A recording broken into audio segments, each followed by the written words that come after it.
keiner der uns sieht. Immer was verloren wäre dich. Maar wofür keiner dich versucht. Er ist besser, alle dich.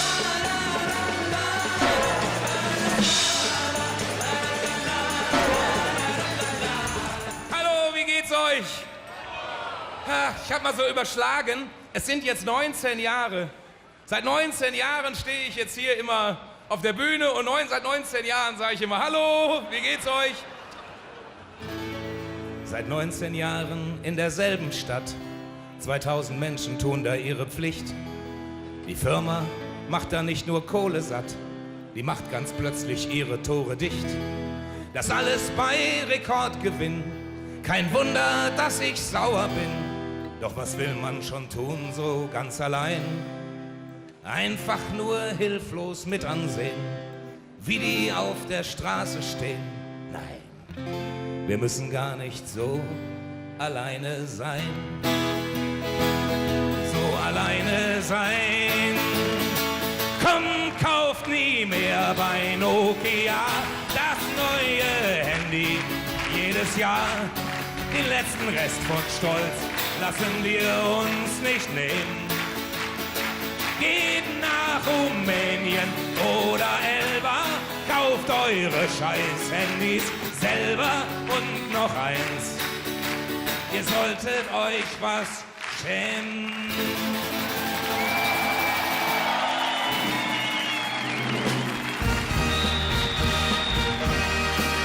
Das Traumpaar der deutschen Politik ist nicht mehr Joschka und Gerd, das ist jetzt unser Angela und Franz Müntefering aus Neheim-Hüsten oder war das Arnsberg. Und wie die beide sich kennengelernt haben, das war so. Im Berliner Reichstag, die Angela stand, da kam Müntefering und küsste ihr die Hand. Sie klagt ihm ihr Schicksal, ihr Blick war so leer. Sie braucht eine Mehrheit und sie weiß nicht woher. Lass uns koalieren, mein starker Westfale.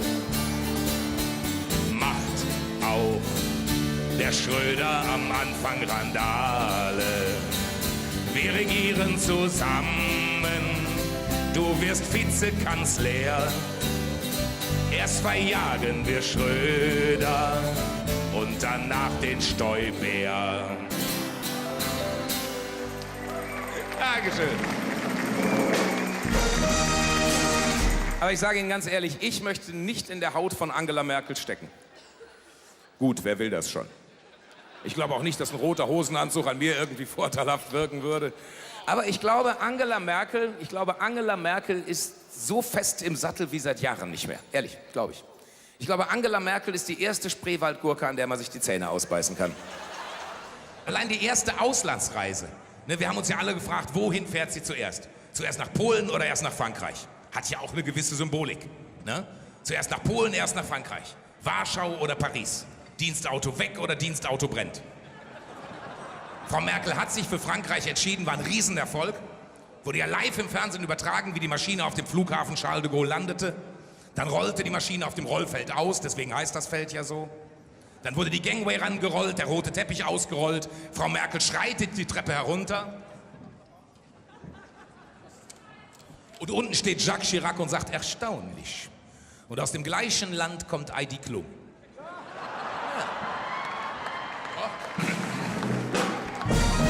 Ich will damit natürlich um alles in der Welt nichts gegen blonde Frauen gesagt haben. Keinesfalls. Verstehen Sie mich bitte nicht falsch. Nein, Claudia Schiffer zum Beispiel ist blond und ist hochintelligent. Claudia Schiffer hat einen IQ von 240.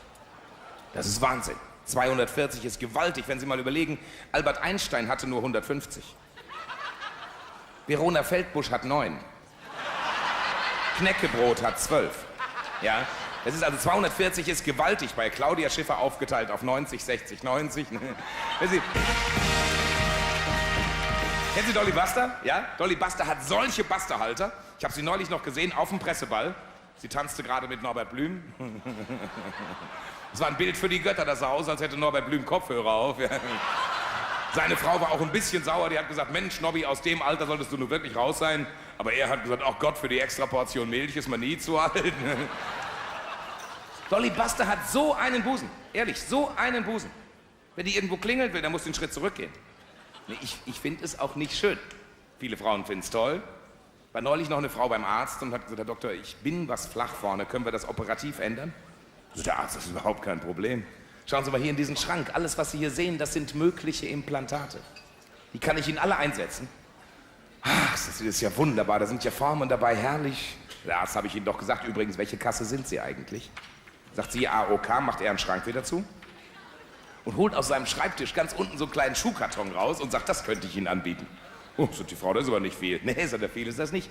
Aber da sind so 2 kleine Pumpen dabei, die werden unter den Armbeugen installiert und dann kann man das bei Bedarf so weit aufpumpen, wie man das gerne hätte. Was bleibt ihr anderes übrig? Die lässt sich das einbauen, hinterher sozusagen direkt vom OP ab zum Ball der einsamen Herzen. Die hat kaum Platz genommen, da kommt ein Typ rein. Aber ein Typ. Lange, schwarze, lockige, angegelte Haare. Stahlblaue Kontaktlinsen. So ein Body. Die steht direkt auf und geht auf den zu und er sagt, ach, sind Sie auch bei der AOK?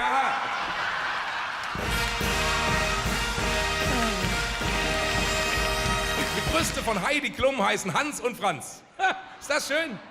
Das ist schön, aber es interessiert mich nicht. Ich muss gar nicht wissen, wie die Brüste von Heidi Klum heißen.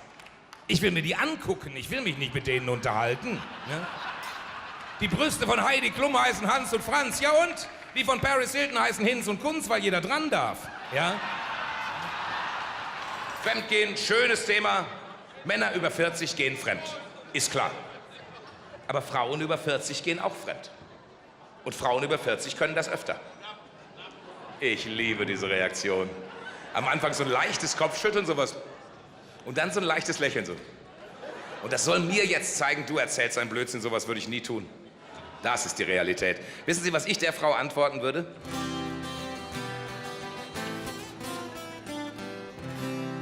Du wolltest noch mit rauf auf einen Kaffee, auf eine Flasche Bier, auf eine Tasse Tee. Dein Champagnerglas steht am Wannenrand, hinterher ist uns der stramme Max verbrannt. Hast bei mir geduscht, hast bei mir gepennt, unser Frühstück war wirklich opulent. Jetzt willst du nur weg, was wird denn jetzt aus den Gläsern, den vielen?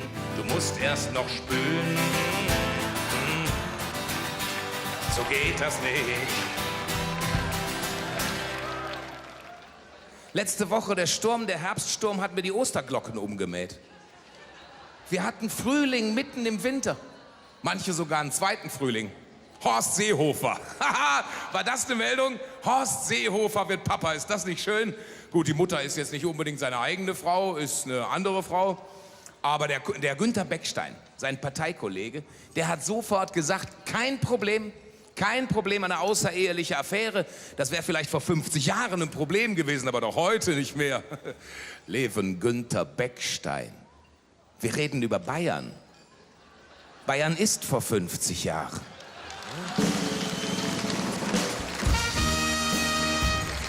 Ich frage mich das ehrlich. Hören Sie mal, der Mann ist Vorstandsmitglied der CSU, der wohnt in Bayern und erwartet ein uneheliches Kind. Kriegt er keinen Ärger mit der katholischen Kirche?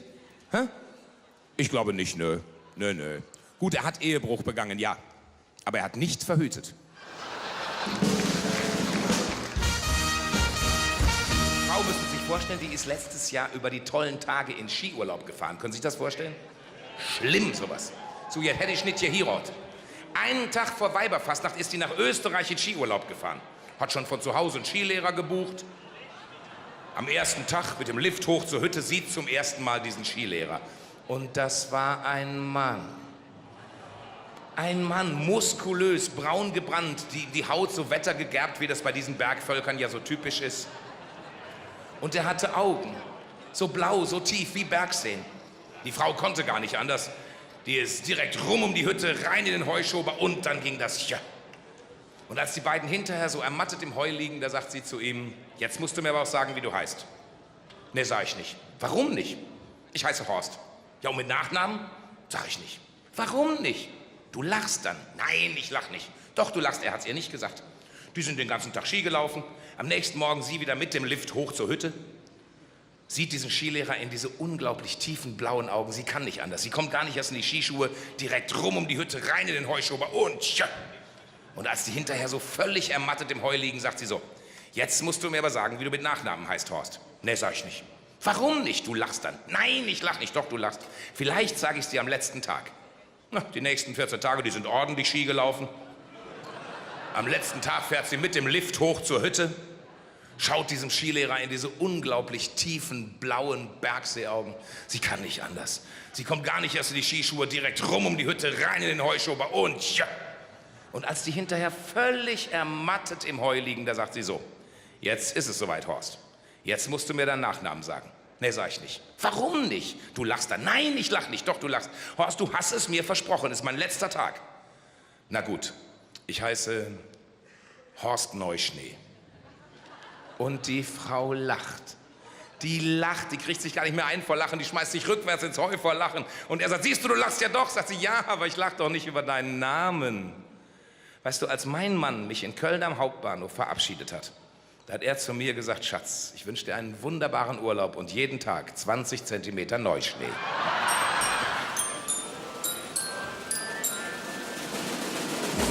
Ich hab 3 Haare auf der Brust, ich bin ein Bär. Ich zähl sie jeden Tag, es werden halt nicht mehr. So ein Bär scheut in der Tierwelt überhaupt keinen Vergleich. Man kann mit Bären prima kuscheln, denn so ein Bär ist herrlich weich. Wer's einmal ausprobiert hat, will immer mehr. Ich hab 3 Haare auf der Brust, ich bin ein Bär. Ich kam zur Welt mit gut 12 und die Mama hat geflucht. Der Doktor schrieb erst mal ein Briefchen an das Guinness-Buch. Den ganzen Kopf voll Glatze, wie's fürs Baby sich geziert. Nur wo die Haare waren, hat die Mama irritiert.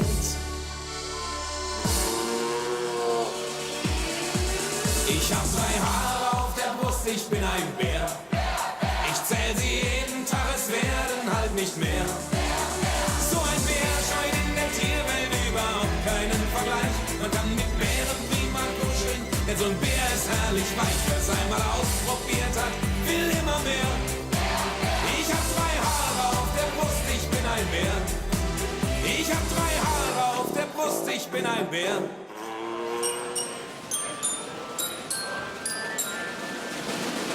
Bei uns um die Straßenecke, da ist ein Italiener, ja? Bei uns um die Straßenecke ist ein Italiener, das ist meine Stammkneipe. Da bestelle ich immer Funghi al Tonno. Ich war, kurz vor Weihnachten war ich noch da. War sehr schön. Mein Wirt hatte Produktneueinführung. Es gab Kölsch 2 in 1. Kölsch 2 in 1, das ist Kölsch und Korn in einem. Das wirkt. Da geht's am Jägerzaun nach Hause. Und zwar unten. Und ich stehe noch so am Tresen und überlege noch so bei mir, Mensch, was hatte meine Frau gesagt? Hatte die gesagt, geh noch bis 12 in die Kneipe, trink noch 2 Bier? Oder hatte die gesagt, geh noch bis 2 in die Kneipe, trink noch 12 Bier? Ich wusste es nicht mehr. Ich wusste es nicht mehr. Und als ich fertig war mit Überlegen, war es 3:30. Ich aber sofort nach Hause, am Jägerzaun, unten. So 3:30 bin ich aufgebrochen. 7 Minuten vor 4 biege ich in unsere Straße ein. 7 Minuten vor 4 und da sehe ich, meine Nachbarin liegt noch im Fenster. 7 Minuten vor 4. Die liegt immer im Fenster. Wenn ich komme, immer. Das ist so ein Typ Frau, bei der muss der Hintern schwerer sein als der Kopf. Sonst fällt sie beim Tratschen aus dem Fenster. Wenn die Frau mal stirbt, dann steht auf dem Grabstein, jetzt ist sie weg vom Fenster. Ehrlich.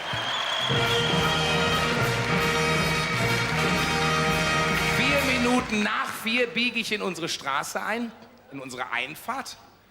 4 Minuten nach 4 biege ich in unsere Einfahrt ein. Und da sehe ich im Licht der Straßenlaterne meine Ehefrau in der Haustür stehen. Oh. Und die hat so einen Besen in der Hand. Und ich sehe so an meiner Frau hoch und an diesem Besen. Und ich wusste, ich habe nur diesen einen Satz. Und in dem Satz muss alles drin sein. Da muss drin sein, dass ich die Ehe für die wichtigste Institution des 20. Jahrhunderts halte. Da muss drin sein, dass ich meine Frau abgöttisch liebe. Und das geht noch. Da muss vor allem auch drin sein, dass ich fast noch nüchtern bin. Und ich sehe so an meiner Frau hoch und an diesem Besen. Und ich wusste, ich habe nur diesen einen Satz. Und ich setzte meinen Weg die Einfahrt entlang fort. 6 Minuten nach 4:30 lag ich ihr zu Füßen.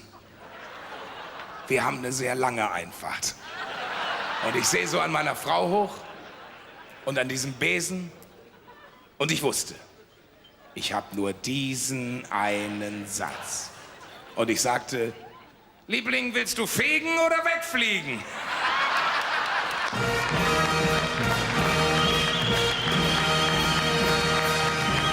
Auf Spanisch heißt die Bierbestellung Cerveza por favor, auf Italienisch Funghi al Tono und hier sagt man Helles, Ober, zack, ein Helles.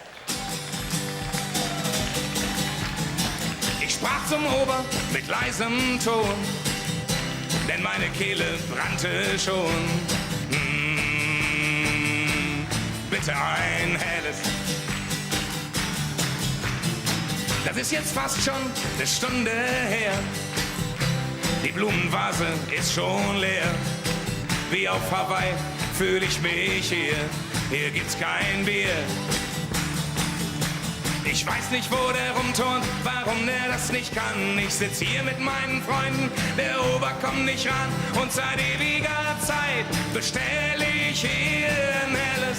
Helles, Ober, zack, ein Helles. Fast jedes Mal sah ich ihn auf seiner Tour.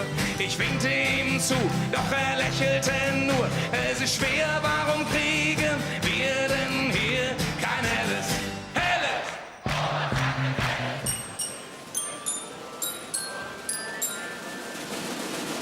Oh, ich bin dieses Leitzeug so leid.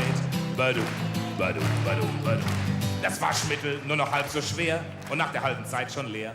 Das Bier wird leicht, es wird mir bald zu dumm. Quelle nie ein Bier zum Scherz, denn es fühlt wie du den Schmerz. Ich bleibe lieber dick und schief und krumm. Und darum bin ich das Leitzeug so leid.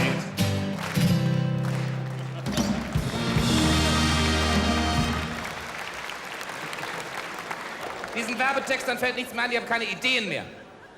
Die kochen zu lange im eigenen Saft. Die richtigen Ideen hat der Mann auf der Straße.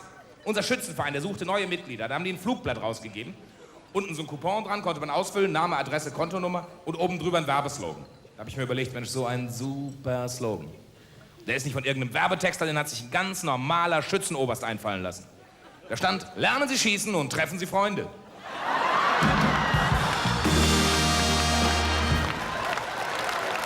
Mittlerweile wird ja eine Melodie nur noch dann Werbemelodie, wenn zumindest die Chance besteht, dass es Nummer 1 in der Hitparade wird. Zum Beispiel: Es klingelt und ich öffne und ich werd vor Wut ganz rot. Das ist meine Schwiegermutter und die labert mich jetzt tot. Sie geht stumm an mir vorbei und legt einen Zettel auf den Tisch. Da steht, sie war beim Zahnarzt, darf nicht sprechen. Oh, wie fürchterlich, ein schöner Tag. Die Welt steht still, ein schöner Tag.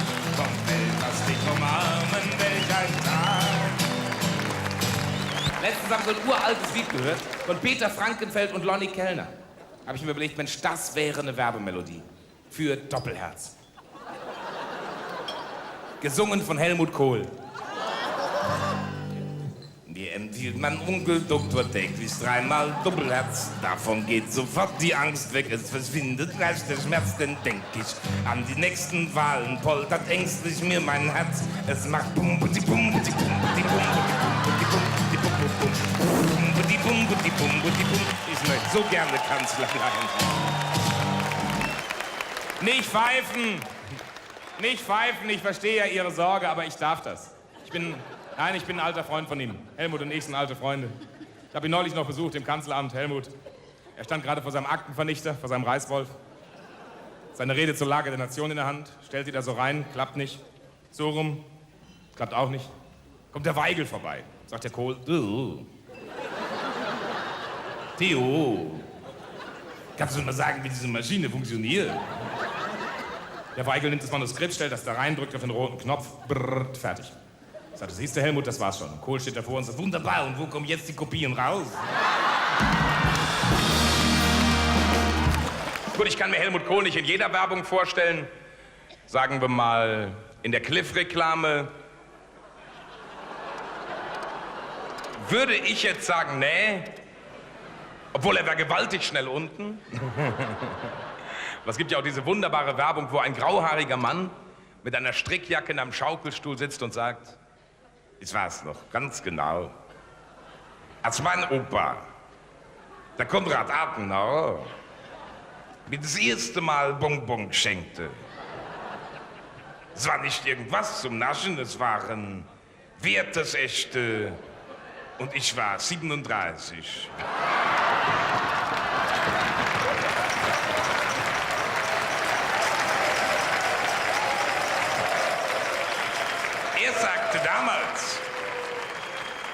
Er sagte damals zu mir, nimm 2, das macht den Kohl nicht fett. Ja, hatte, kaufe ich meine Bonbons selber. Ich gehe dann immer in das alte Geschäft in Oggersheim und sage, Stork, Riesen bitte, Frau Lange. Und die ersten beiden Tüten esse ich immer noch sofort im Geschäft.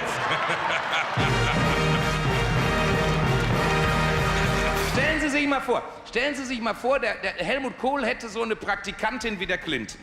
Ja? Ja, stellen Sie sich das mal vor. Und die würde sich so auf den Schreibtisch legen und dann würde sie hauchen, komm, Kanzler. Und Helmut Kohl nimmt Anlauf, springt ab. Also eine Aussage macht die nicht mehr.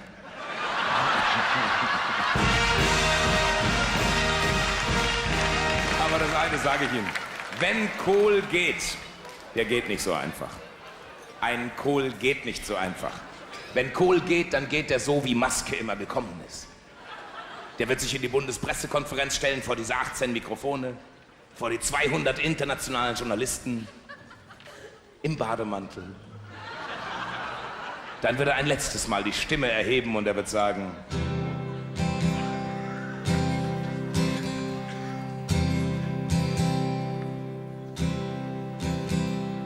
time to say goodbye.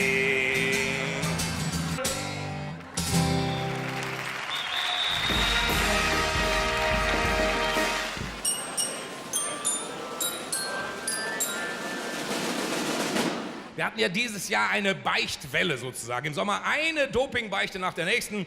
Rolf Aldag hat gedopt, Erik Zabel hat gedopt, Bjarne Ries hat gedopt. Ich glaube, ich habe eins bei diesen Dopingbeichten gelernt. Wer nicht dopt, gewinnt nicht. Oder um es anders auszudrücken, Ralf Schumacher dopt nicht.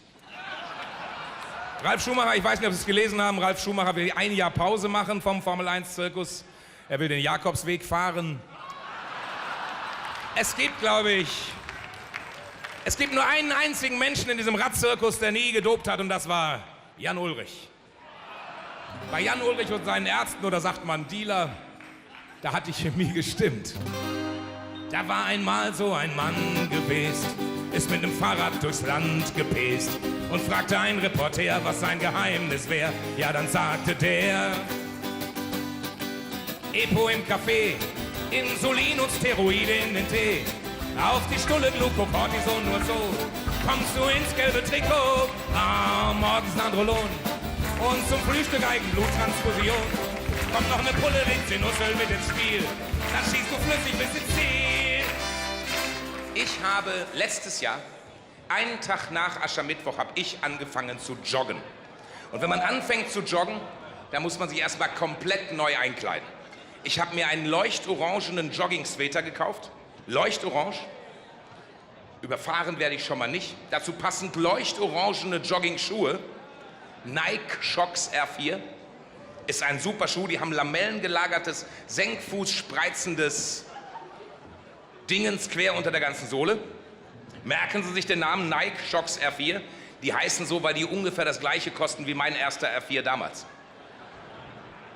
Also obenrum habe ich diesen leuchtorangenen Jogging-Sweater, unten die leuchtorangenen Nike Shox R4 und dazwischen, Achtung Mädels, dazwischen trage ich schwarze, hauteng anliegende Jogging-Tights. In welcher Größe? In SE. Es dauert eine Zeit lang, bis ich drin bin, aber dann sieht super aus. SE ist eine Abkürzung, das heißt Small Elephant.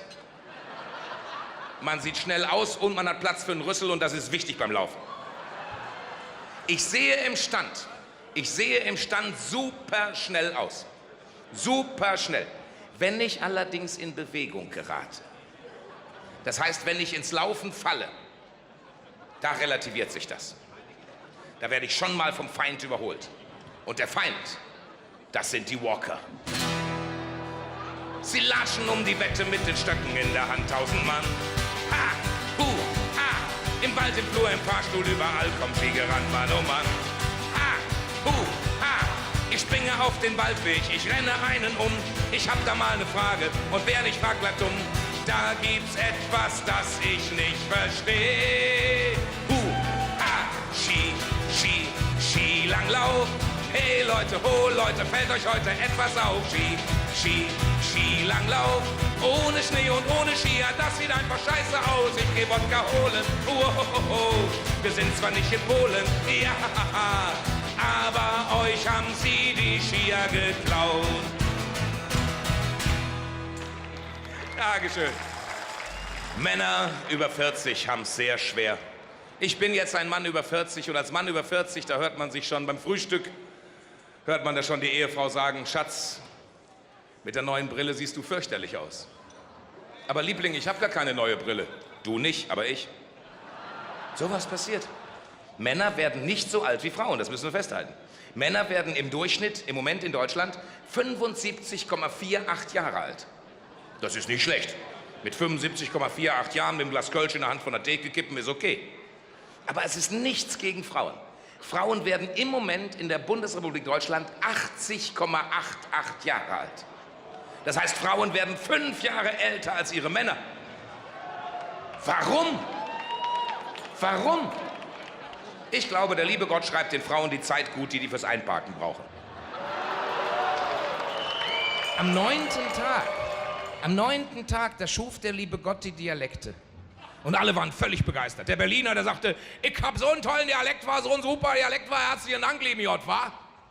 Und der Dresdner, der Sachse, der sagte, mein Gott, mein Gütes doch, ich hab so einen wunderbar kultivierten Dialekt. Wenn Sie Spaß haben, ich brauche überhaupt kein Ü, ich nehme einfach ein Ü.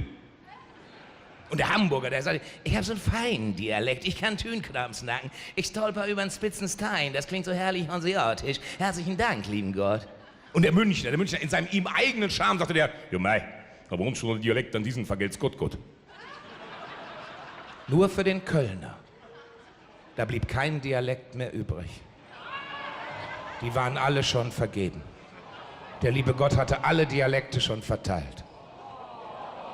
Und der Kölner, der war sehr, sehr traurig. Und der Kölner, der hat auch ein bisschen geweint. Und das packte den lieben Gott ans Herz. Er legte dem Kölner die Hand auf die Schulter und sagte, na gut, Jung, dann sprichst du also so wie ich.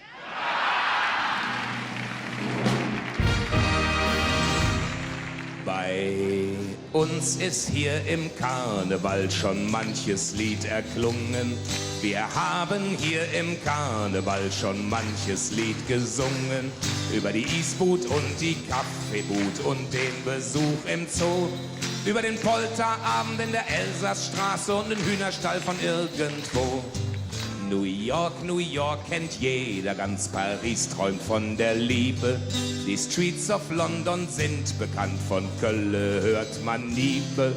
Ja, wenn mir Kölsche singe mir auch manchmal Stuss. Da fährt schon mal ne Karawane mit der Straße Bahnhofs. Und darum haken wir jetzt Arme unter Ellenbogen ein und singen endlich mal ne Hymne auf die schöne Stadt am Rhein. Köln ist prima, Köln ist schön, man kann einen Dom mittendrin stehen und durch Köln da fließt ein Rhein und Köln hat einen Fußballverein. Schön sind auch die Kölsche Mädchen, heißen Tosca und auch Kätche, auch die Junge sind gelungen, aber niemals hat ein Sänger das gesungen. Sie waren nicht nur schön, Sie waren wunderbar. Danke Ihnen. Schön.